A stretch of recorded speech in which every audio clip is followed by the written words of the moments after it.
মধ্যপ্রাচ্যে অস্থিরতার ভয়ঙ্কর সময় যুদ্ধ ছড়িয়ে পড়ছে দাবানলের মতো।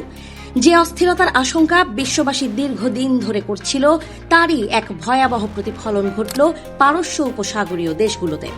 দুবাইয়ের চোখ ধাঁধানো অট্টালিকা থেকে শুরু করে দোহার শান্ত সমুদ্র তীর সবই সোমবার প্রকম্পিত হয়েছে একের পর এক বিস্ফোরণের শব্দে।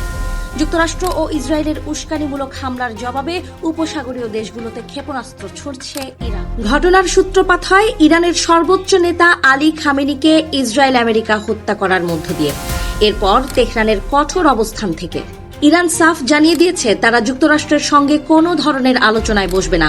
এই অনমনীয় বার্তার রেশ কাটতে না কাটতেই সোমবার দুবাই, আবুধাবি এবং দোহার মতো গুরুত্বপূর্ণ শহরগুলো বিস্ফোরণের শব্দে কেঁপে ওঠে। শুধু উপসাগরীয় দেশগুলোই নয়, ইরাকের এরবিল বিমানবন্দরের কাছেও বিকট শব্দ শোনা গেছে, যেখানে মার্কিন নেতৃত্বাধীন জোটের সৈন্যরা অবস্থান করছে। ড্রোন ও ক্ষেপণাস্ত্র হামলার এই আতঙ্ক মুহূর্তের মধ্যেই ছড়িয়ে পড়ে পুরো মধ্যপ্রাচ্যে। এমন পরিস্থিতিতে কুয়েতে অবস্থিত মার্কিন দূতাবাস থেকে জারি করা হয়েছে জরুরি সতর্কতা।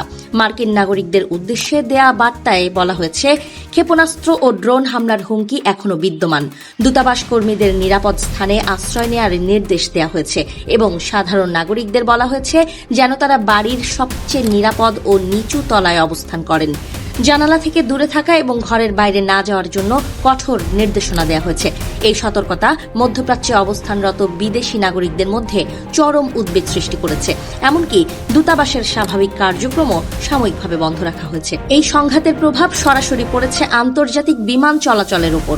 আকাশপথ অনিরাপদ হয়ে পড়ায় কাতার এয়ারওয়েজ তাদের সমস্ত কার্যক্রম সাময়িকভাবে স্থগিত ঘোষণা করেছে। কাতার সিভিল এভিয়েশন অথরিটি আকাশপথ পুনরায় নিরাপদ ঘোষণা না করা পর্যন্ত কোনো বিমান উড্ডয়ন বা অবতরণ করবে না বলে জানানো হয়েছে। ভারতের আকাশা এয়ারও ৩ মার্চের জন্য আবুধাবি, দোহা, জেদ্দা, কুয়েত এবং রিয়াদগামী তাদের সমস্ত ফ্লাইট বাতিল করেছে। একের পর এক ফ্লাইট বাতিলের ফলে হাজার হাজার যাত্রী বিভিন্ন বিমানবন্দরে আটকা পড়েছেন, যা বিশ্বব্যাপী যাতায়াত ব্যবস্থায় এক বড় ধরনের বিশৃঙ্খলা সৃষ্টি করেছে। মার্কিন প্রেসিডেন্ট ডোনাল্ড ট্রাম্পের পক্ষ থেকেও এসেছে কড়া হুঁশিয়ারি। তিনি জানিয়েছেন, লক্ষ্য অর্জিত না হওয়া পর্যন্ত ইরানের ওপর হামলা অব্যাহত থাকবে। ইসরায়েল ও যুক্তরাষ্ট্রের সঙ্গে ইরানের এই ত্রিমুখী উত্তেজনা এখন আর কেবল রাজনৈতিক বাকযুদ্ধে সীমাবদ্ধ নেই।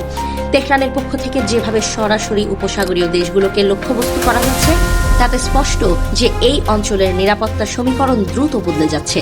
ভূরাজনৈতিক এই অস্থিরতা বিশ্ববাজারে জ্বালানি তেলের দাম থেকে শুরু করে আন্তর্জাতিক অর্থনীতিতে বড় ধরনের নেতিবাচক প্রভাব ফেলতে পারে বলে মনে করছেন বিশ্লেষকরা।